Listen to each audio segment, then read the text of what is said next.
Hey everyone, Caront here, welcoming you back to Final Fantasy Tactics. In the last episode, we started this whole adventure by meeting Ramza and Delita, and having ourselves our first introduction to the Final Fantasy Tactics battle system.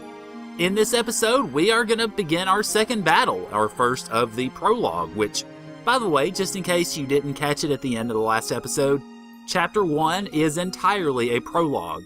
About a year or so before the events at the church that begins the story, this is Chapter 1. So, I'm going to go ahead and load this up, because I believe when this loads up, it'll take us straight into the battle. So let's go ahead and get ourselves started.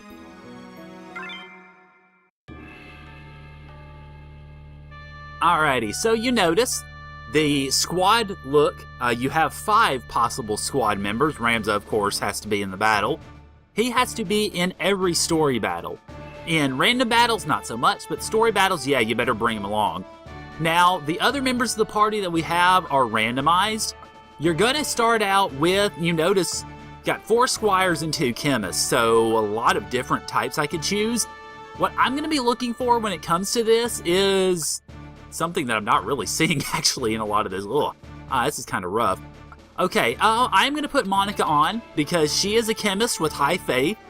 I will explain a bit more about how Brave and Faith work in a bit. What I'm going to be looking for my squires are the ones with the higher Brave. So it looks like we've got Timothy. Weird spelling of Timothy, though. And it looks like also, a little bit against type, Tabitha has high Brave, so we'll put her in for now. Okay, we've got one more space, so that's going to go between Connie. I actually probably want to include her for a little bit of a different reason. And let's see, Wyatt the Chemist. Yeah, I think I'm going to go with that. It's going to have 3 squires and a chemist in battle, but I want to have Connie in because she has a high faith. Again, we'll explain that in a bit, but it is important how you want to set things up. So, with that, let's go ahead and begin the first major battle of the game. Welcome to the battle in the Magic City, Gariland. By the way, I really like this squad music. I don't know why. You'll hear it a lot in the game, but I really like that music. What's this? Just a bunch of kids? What luck. Okay, all we have to do is kill these kids. Then we can escape. Don't you worry. We'll kill every one of you. Gee, that's no cause to worry at all. And thus, we have the first battle with the objective, kill them all. Okay, now you notice we had 5 members coming in. Delita is the 6th, so he can pretty well take care of himself. But what you'll want to do in this battle, really, and I'll do it once we get firm control of all the characters, is you'll want to send, obviously, 1 or 2 folks around to accommodate him. Most of the opposing army in this one is going to be made up of squires, but we do have 1 chemist to fight against, so you'll want to definitely note that. Let's see if that chemist sticks himself up on a ledge. Okay, that's what he did. Alright, that's fine. I was going to see if he sort of stuck himself out there, and he didn't, so I'm not really surprised at that. Ramza, watch out! Don't rush them! Don't patronize me, Delita. I'm also a Beowulf. Beowulf? The Beowulf family? So you must be cadets from the military academy, snot-nosed little nobles. Wow, I'd say that 5 times fast. Silence! Surrender or die in obscurity! What can a bunch of kids like you do? A bunch of spoiled punks like you'll never beat us. Alright, so, that gives us control of Ramza, and I like to swing Ramza around to help Delita out, primarily because he kind of needs the help. But also, we want to go for that chemist first off, or at least as soon as we can anyway. That will make life a lot easier, because then the chemist won't be able to heal anybody. Kind of hard to when he's dead. Okay, I think a regular attack should do alright. Yeah, does okay. Hopefully Ramza will get that blow in and Delita should be able to finish him off. I want to park it here, I think. Just face this way. Okay, now, with my other characters, I want to sort of start lining up a little bit on this side, because you notice we've got this squire coming over here, and we've also got another squire coming over from this direction as well, so you want to be careful about that. what I will likely do is... Let's see, how should I play this? I think I want to...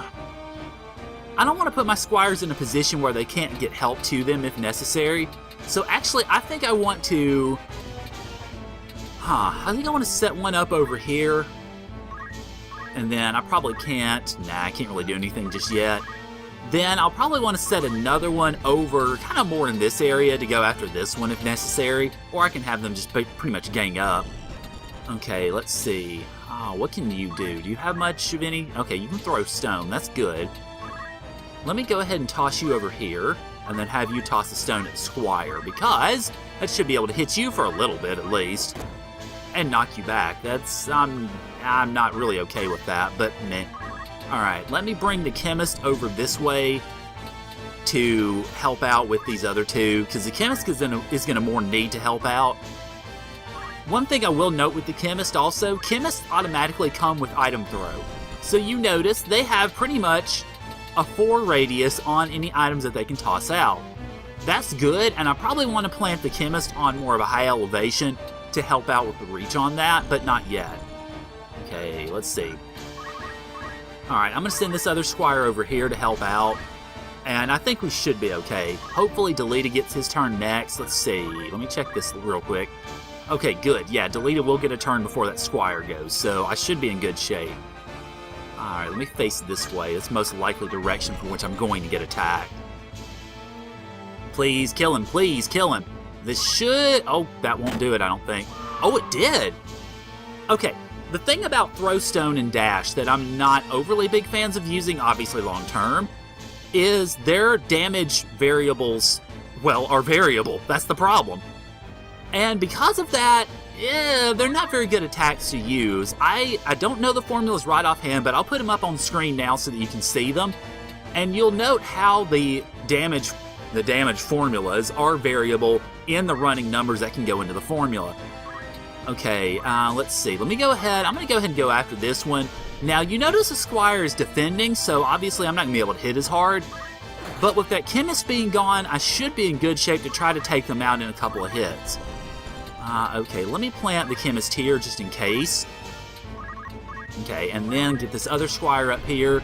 Now, the squire that's down there I'm not too worried about right now because we're both going to be up on a ledge. It's going to be tough for him to get to us because none of the characters right now have a very high jump, so I'm not too worried. Okay, that'll miss. Great. Ha! Freaking 90%. Good God. And you missed a 95. Holy crap, I got lucky on that one. Wow. Okay, well... Alright, let's see. Now that that's over with, can I hit the chemist? I might be able to, actually. Let's see. If I can, that's what I'm going to do. Yeah, there we go. Good. Go ahead and get this chemist kind of running scared here.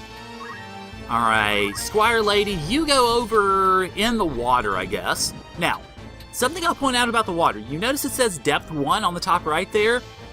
Basically, there are 2 depths to the water in this game. Depth 1 means you can stand in it and still take actions. Depth 2 means you are completely submerged or mostly submerged, and you cannot do anything. So, don't get into an area that's depth 2.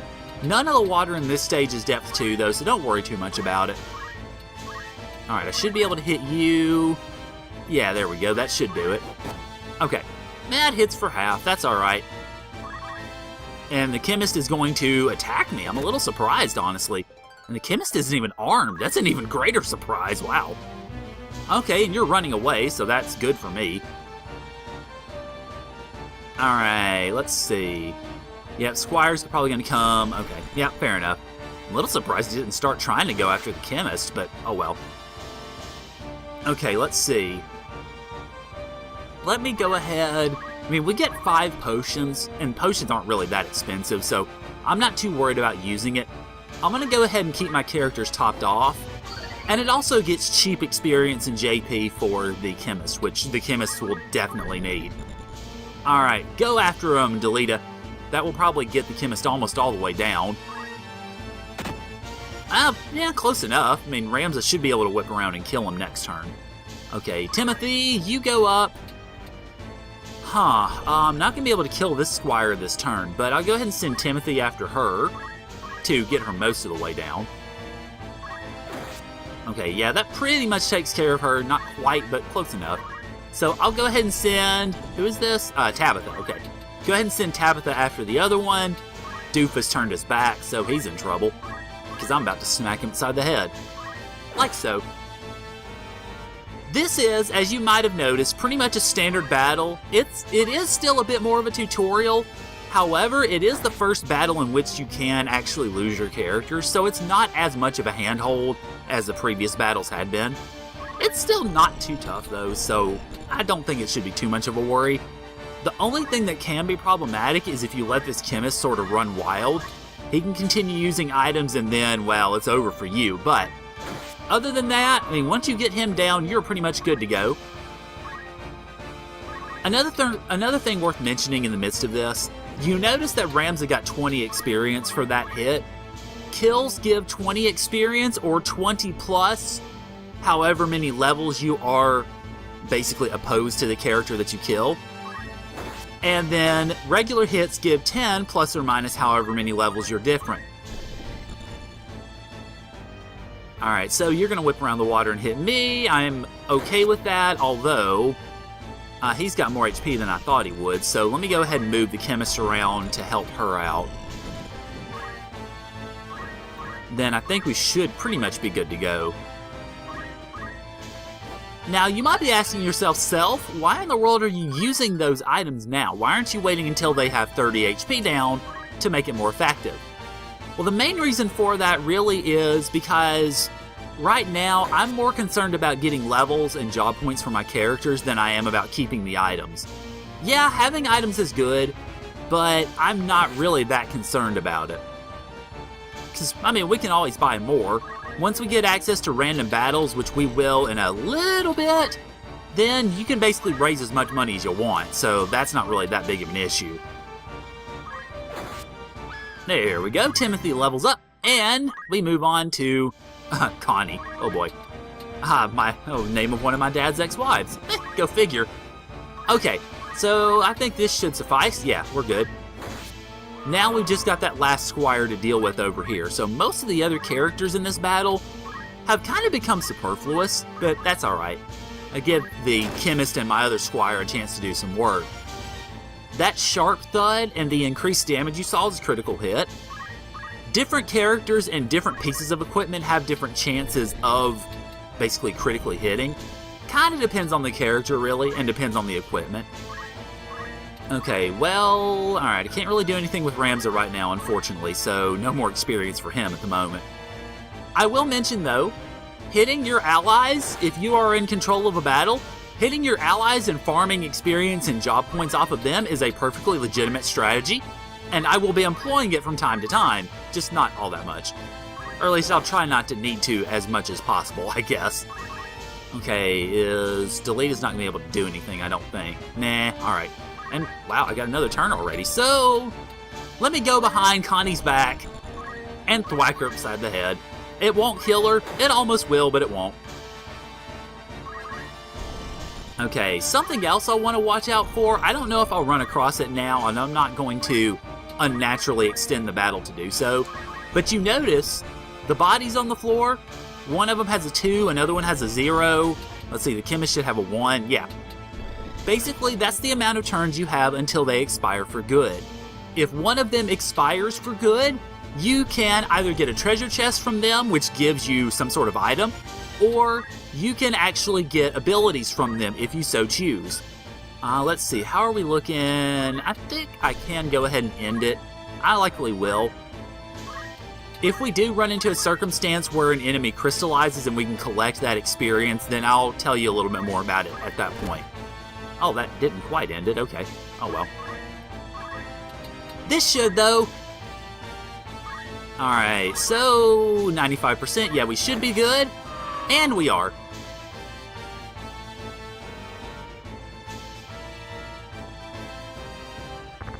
Why do you continue committing acts like robbery? You wouldn't have died this way if you'd led an honest life. And thus ends the first major battle of Final Fantasy Tactics. Didn't really take too long. We get 500 gil and some trophies, 2,000 more gil, mithril knife, phoenix down, and a potion. So good items all around.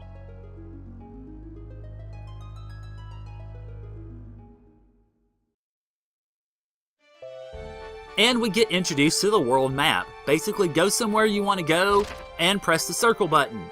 Then you can do that in towns to pull up shops and bars and other such things. The triangle button goes to your formation and a number of other things which you can do. Okay, so basically what we get is our map is telling us we can go to the Mandalia Plains and then to Igro's castle. Let's start here in Gariland, however, because there are a few things I want to show basically on the screen. First off is the bar. Home to rumors of all sorts. Later on, you'll get propositions where you can do certain tasks and get experience and job points and money. For now, though, we're going to stick with the rumors. What I'm going to do is I'm going to leave the rumors up on screen for a few seconds. If there are multiple pages, I'll switch to the next page after a few seconds. And if you want to read it, you can pause it, but I'm not going to read them out loud. So first off, we start with the Death Corps.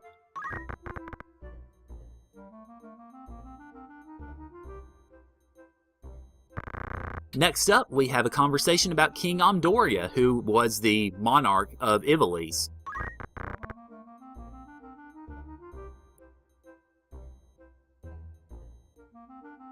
You notice, though, it mentions that most of the public policy is made by the Queen Revelia.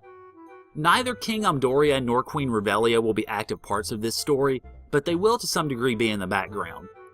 Another item we have here talks about the 50-Year War, which is the war that immediately precedes the events of Final Fantasy Tactics, and to some degree sets the stage for it, especially for this first chapter. So let's take a look at that.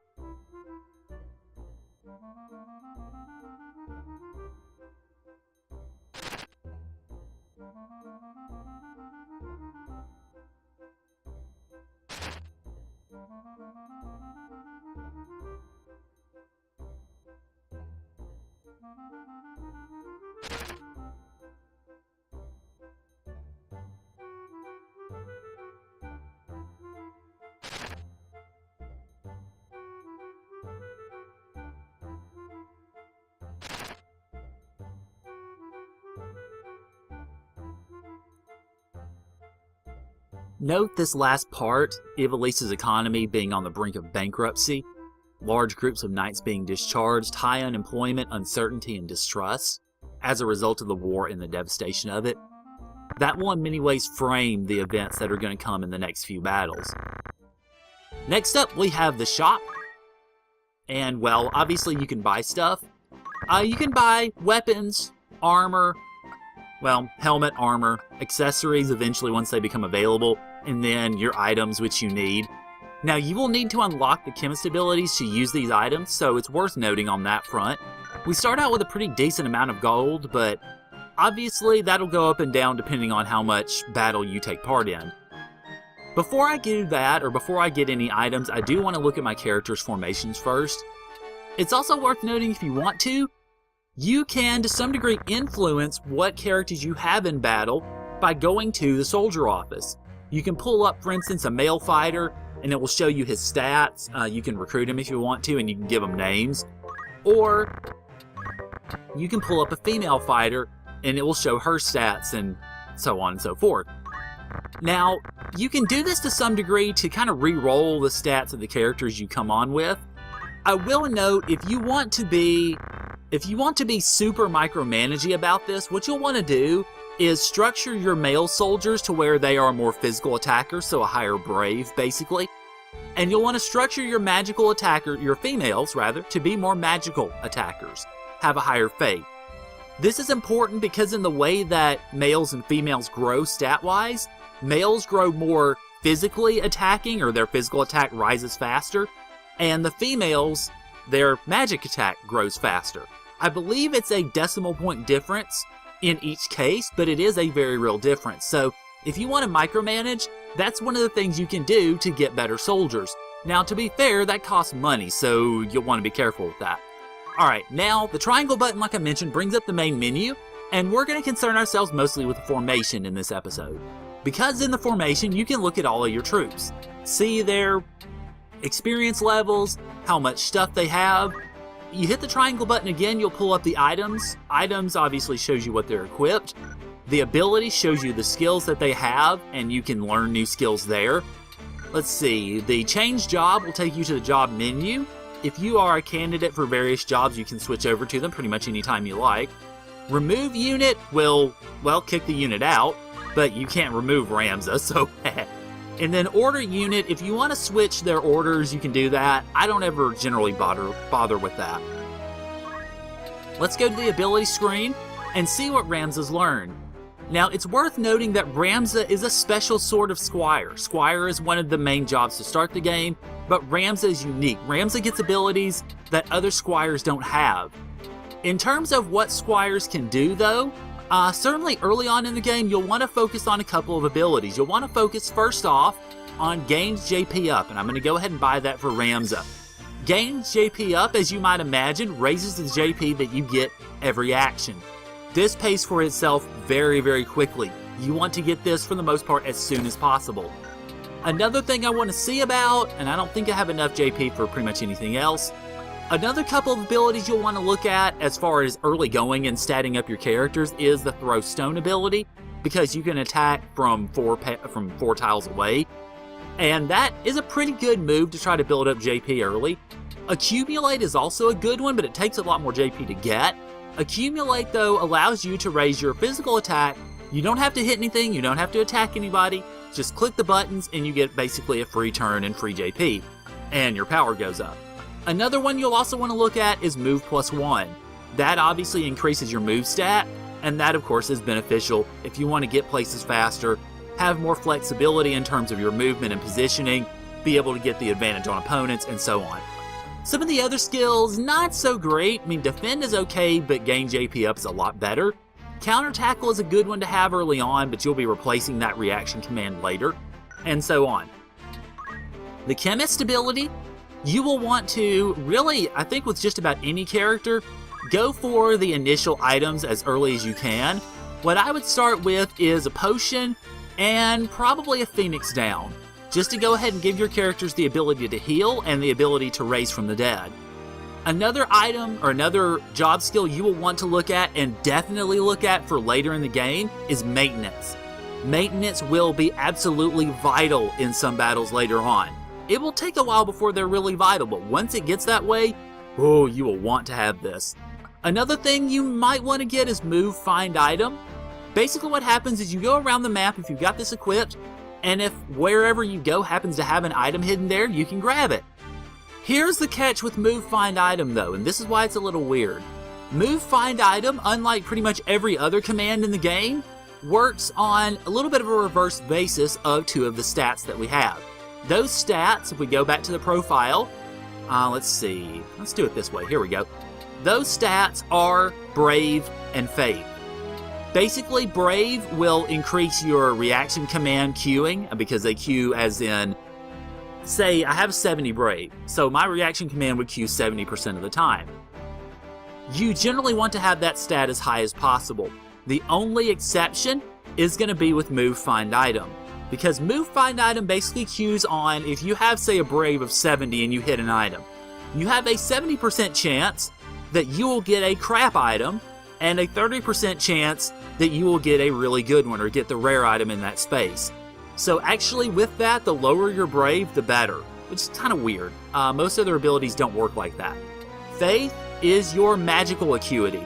The higher your faith is, the higher damage you do with spells, and the higher damage that will be done to you with spells. In this adventure, you will want to focus on raising and doing Brave training if you want to be really micromanaging. I will be to some extent with one character in particular, certainly, but I don't know if I'll Brave train with some of the others. I may. I still haven't made a decision on that yet. And that's not what I meant to do. Okay, one more category, one more that I want to show you is Archer. Archer is another of the sort of stock classes, I guess. Now, the way that Archer works is obviously you have a bow and you have charge abilities. Now, the charge abilities are a little bit odd in regards to how you use them, because basically what you do is when you queue a charge ability, you will, well, charge for a certain amount of time, certain amount of clock ticks, until you fire off your arrow. That means that your higher charge abilities are not really worth it, unless you have some sort of quick charge ability that makes it faster. Let's see. Arrow Guard can be a decent reaction command early on. You'll want to get better ones later. Speed Save can obviously help you, speed you up, you get more turns, which can be beneficial too. Concentrate is an ability you will definitely want to have, especially if you are an archer or any other ability that has basically variable success or variable attack success ratio. Accuracy, that's the word I'm thinking of. Concentrate will help out a lot on that. Then you've got Jump +1, which to me is not as valuable as Move +1, but it works out alright anyway. Alright, so now that we have done that, let's see, I think we are pretty much good here. So I'm going to go ahead and end things off here now that I've gone stat nerdy on you. And next time on Final Fantasy Tactics, we will head over to the Mandalia Plains for another battle and to see if we can make our way towards Igros. So thank you guys for joining me, and I'll see y'all later.